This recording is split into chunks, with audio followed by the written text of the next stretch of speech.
Assalamualaikum warahmatullahi wabarakatuh. Selamat bertemu kembali Bapak Ibu dan rekan-rekan semuanya. Semoga selalu dalam keadaan sehat walafiat.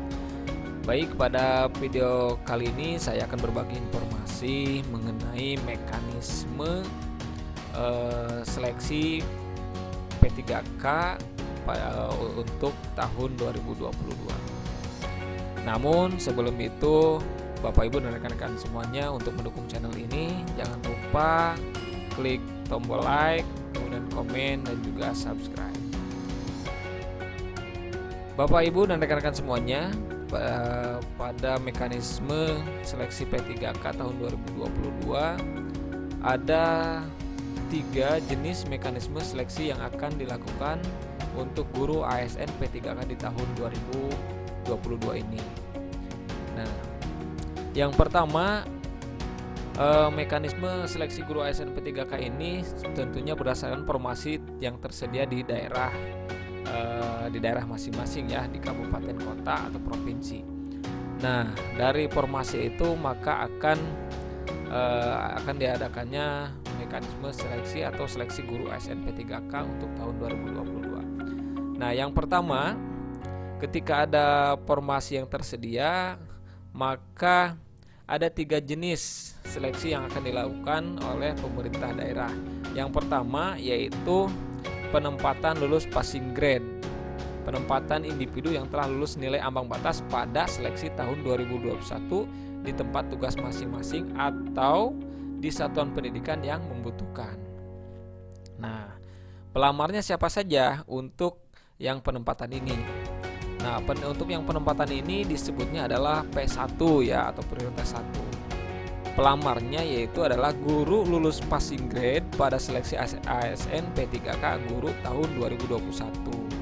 Jadi bagi Bapak Ibu dan rekan-rekan yang waktu seleksi ASN P3K pada tahun 2021 sudah memenuhi ambang batas atau lulus passing grade, maka akan termasuk pada prioritas 1 yaitu penempatan.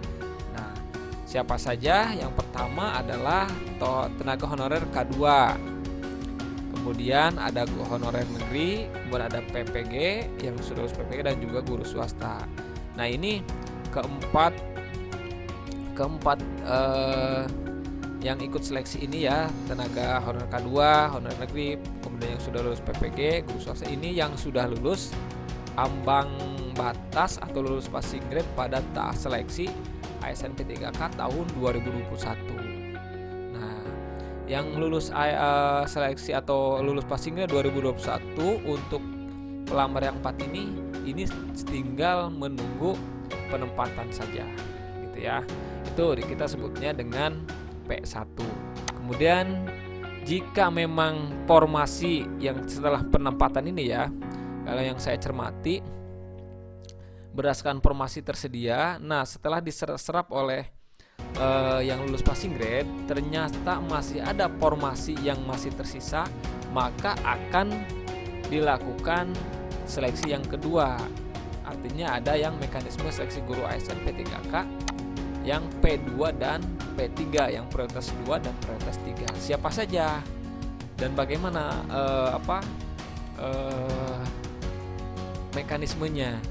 Nah, ini untuk yang P2 dan P3 itu seleksi kesesuaian atau verifikasi. Nah, bagaimana ini? Mari kita bahas ya. Jika masih tersedia formasi, sisa dari P1 atau hasil dari penempatan ternyata masih kurang, maka dilakukan mekanisme seleksi guru ASN P3K P2 dan P3, itu dengan cara seleksi kesesuaian dan verifikasi. Seleksi dilakukan dengan mempertimbangkan dimensi kompetensi profesional, pedagogik, sosial, dan kepribadian. Nah, untuk pelamarnya yaitu adalah tenaga honorer K2. Kemudian yang kedua guru honorer negeri di sini yang sama dengan lebih besar dari 3 tahun terdaftar pada data pokok pendidikan atau Dapodik. Berarti minimal dia sudah mengabdi selama 3 tahun atau dia sudah terdaftar di Dapodik minimal 3 tahun. ini yang akan masuk ke P2 dan P3 ya, akan mengikuti mekanismenya, yaitu seleksi kesesuaian atau verifikasi. Selanjutnya, jika masih ada formasi setelah penempatan, kemudian setelah seleksi masih tersisa, maka ada yaitu ada mekanisme seleksi yang ketiga, yaitu seleksi tes. Seleksi tes ini dilakukan dengan mempertimbangkan dimensi kompetensi teknis, kompetensi manajerial, dan sosial kultural. Siapa saja pelamarnya? Yaitu honorer negeri ya, kurang dari 3 tahun terdaftar pada data pokok pendidikan. Kemudian yang lulusan PPG, kemudian individu atau swasta yang terdaftar di Dapodi. Ya, jadi ada 3 mekanisme ya. Yang pertama, formasi tersedia, maka ditempatkan dulu yang P1, yaitu yang sudah lulus passing grade, tenaga honor K2, honor negeri, PPG atau guru swasta. Tentunya ini P1 ini yang penempatan 1 ya, yang sudah lulus passing grade pada seleksi SNP3K tahun 2021. Jika memang masih tersedia, maka akan dilakukan mekanisme yang kedua, yaitu seleksi kesesuaian verifikasi. Nah ini ya, siapa saja pelamarnya, yaitu tenaga honor K2, guru honor negeri yang minimal 3 tahun telah terdaftar di Dapodi. Ternyata masih ada sisa formasi ya, jika mau formasi maka akan dilakukan yang P4 ya, atau yang dilakukan secara seleksi tes ini ya. Nah itu ya kira-kira Bapak Ibu dan rekan-rekan semuanya mengenai ada 3 jenis mekanisme seleksi guru SNP3K yang di tahun 2022. Mudah-mudahan bagi Bapak Ibu dan rekan-rekan yang belum